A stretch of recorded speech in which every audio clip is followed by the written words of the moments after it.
जिस माहौल में पाल पोस के बड़ा किया गया है, उस माहौल के अंदर कभी भी हिम्मत का कोई नामो निशान नहीं था, सिर्फ डर था। डर क्या था कि आपको समाज के साथ मिलके चलना है, और इसीलिए कहा जाता है कि आप किसी दूसरे के साथ तो क्या इंसाफ करोगे, आप क्या किसी को सही गलत के बारे में बताओगे। पहले आप अपने बारे में तो सीख लो कि सही गलत क्या है। लड़कियां एक समय के साथ बोझ लगने लगती हैं माता पिता को। कहावत है ना, माने कि लड़कियां पराया धन होती हैं। अरे भाई, काहे का पराया धन है भाई करना। लड़कियां और अपनी मिस्टेक से ना सीखना, अपने आप को एजुकेट ना करना, तो फिर ये जिम्मेदारी किसी और की नहीं है, ये जिम्मेदारी आपकी खुद की है। आप एक हर हर महादेव, जय श्री राम। एक दो सवाल मैं आप लोगों से पूछना चाहूंगा इस वीडियो में आगे बढ़ने से पहले, कि आप इस दुनिया में अकेले आए थे या भैया किसी के साथ आए थे। आप इस दुनिया से जब जाओगे तो किसी को साथ लेके जाओगे, या किसी वस्तु को साथ लेके जाओगे, या अकेले जाओगे। क्या आपके फिंगरप्रिंट्स, अंगूठे के या दूसरी उंगलियों के, किसी से मैच करते हैं या यूनिक है ये। क्या आपकी आंखों का जो स्कैन है, जो स्कैनिंग करते हैं ना बहुत सारे गवर्नमेंट प्रोसेस के दौरान, तो क्या ये स्कैनिंग यूनिक होती है या किसी से मैच करती है। अरे भाई, ये मैच नहीं करती, ये चीजें यूनिक हैं। इसका मतलब है कि आप भी दुनिया में यूनिक हैं। लेकिन होता क्या है कि आप लोग एक संसार का, सोसाइटी का जो तरीका है, उसके अंदर आप अपने आप को ऐसे एडजस्ट करते हो कि कहीं ना कहीं आप अपने साथ नाइंसाफी करते हो। अपने साथ नाइंसाफी करते हो सो करते हो, समाज के साथ भी करते हो, भगवान के साथ भी करते हो। ठीक है, अगर 100 करोड़ लोगों की भीड़ के साथ आपको चलना है, अगर 50 करोड़ के लोगों के समाज की भीड़ के साथ आपको चलना है, तो भीड़ में ही पैदा होते फिर। या तो हो सकता है कि आपके बस में होता तो भीड़ में पैदा भी हो जाते, अकेले नहीं आते ना दुनिया में आप। भाई, इस संसार में, पूरे इस दुनिया में देखा जाए तो एक सेकंड में लगभग 6 बच्चों का जन्म होता है। एक का जन्म हुआ अमेरिका में, एक पाकिस्तान, एक मिडिल ईस्ट, ठीक है, एक हुआ कनाडा में पैदा, एक हो गया हिंदुस्तान में पैदा।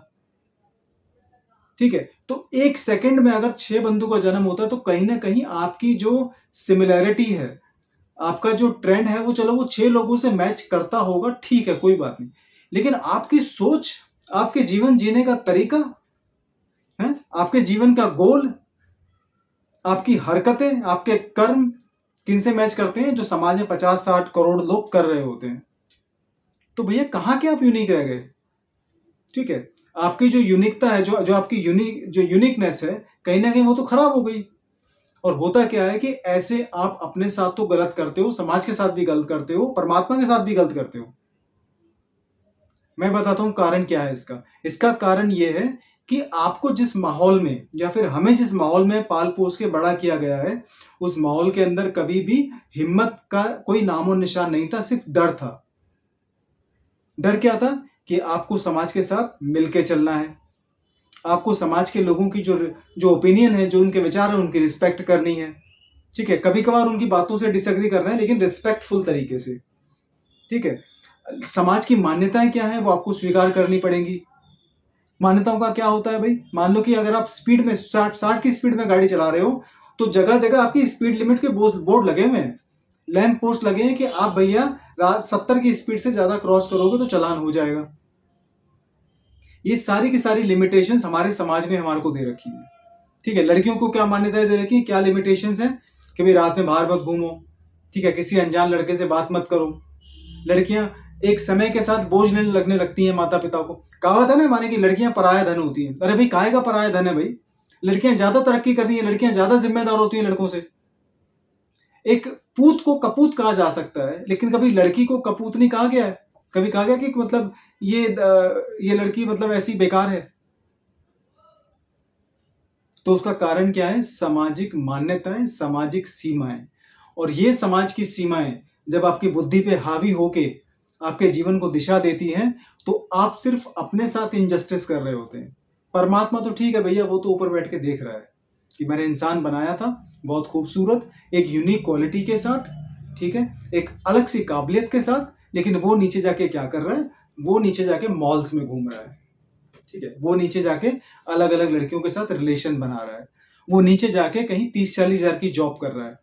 ठीक है, वो नीचे जाके रिक्शा चला रहा है, वो नीचे जाके धर्म में बट गया, वो नीचे जाके सिर्फ इस चीज में लगा है कि पैसा कमाओ, प्रॉपर्टी बनाओ, गाड़ी खड़ी करो, बच्चे पैदा करो और बाकी दुनिया को कोस के इस दुनिया से चले जाओ। ठीक है, चलो कहीं ना कहीं आप दुनिया में आए हो तो आपको कहीं ना कहीं ये चीजें आपको करनी है और इस बात से एग्री किया जा सकता है क्योंकि संसार की वास्तविकता है। लेकिन दूसरों को खुश करना है, दूसरों की बात से एग्री करना है, ठीक है, अपने करियर पे काम नहीं करना और फिर बाद में ये कहना है कि यार मुझे तो मौका नहीं मिला, किसी ने मुझे सपोर्ट नहीं करा, मेरे माता पिता ने कभी मुझे समझा ही नहीं, मेरे जीवन साथी ने मुझे कभी सपोर्ट नहीं करा।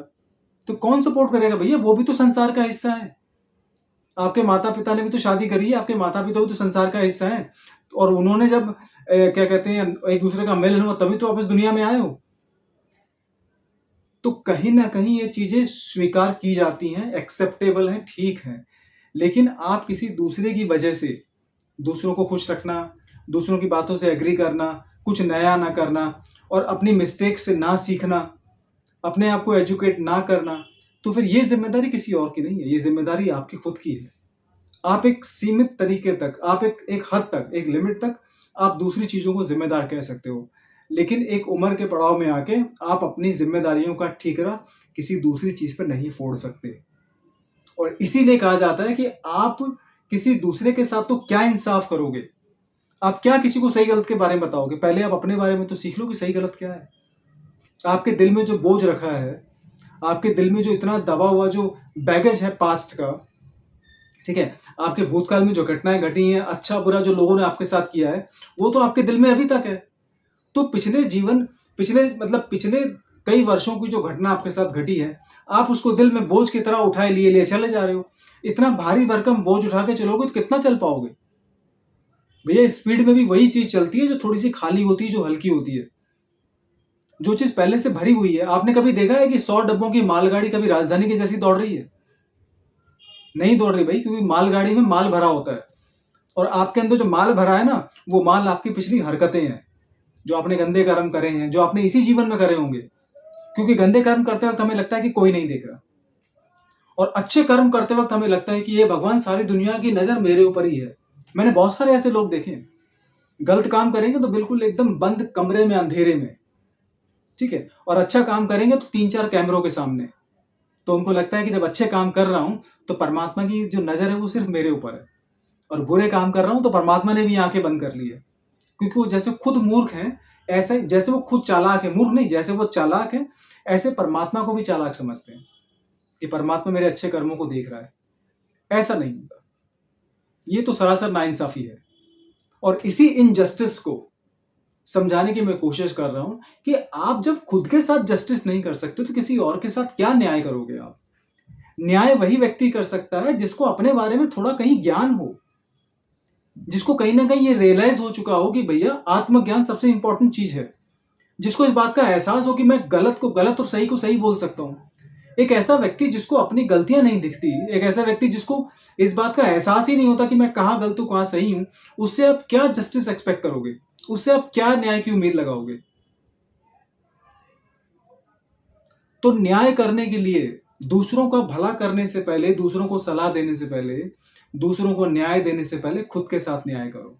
और खुद के साथ न्याय करने का सबसे अच्छा तरीका है कि आप कहीं ना कहीं अपने आप को समझो, अपनी गलतियों को पहले सुधारो, आपके अंदर जो कमियां हैं उसको पूरी करो, उसके बाद देखो कैसे बदलाव आता है जीवन में। और फिर क्यों ना, और फिर आपकी जो वाणी होगी, आपकी जो सूझबूझ होगी, आपके जो ओपिनियन होंगे, वो कैसे लोगों के जीवन में बदलाव लाते हैं।